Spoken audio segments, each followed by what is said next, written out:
Бүгін маусымның 1-і 2024 жыл. Майский жуктар алтын қоңыздың жаңасы свежий шықты. 3 қат гүлдегеннен кейін тек жапырағымен қоректенеді. Бұл басқа еш нәрсемен қоректенбейді.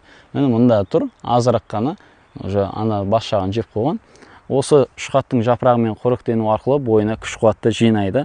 Бір 10 күн арасында ғана болады, одан кейін жоқ болып кетеді.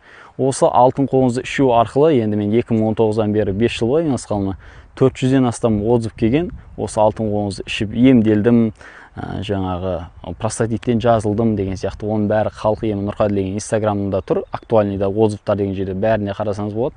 40 шақты адам алтын қоңызды ішіп бала көтерген жағдайларда бар. Сондықтан простатиттен ұрықтың сапасы аз болса, жаңа тестостерон көтергіңіз келсе, халық емі алтын қоңызбен емделіңіз.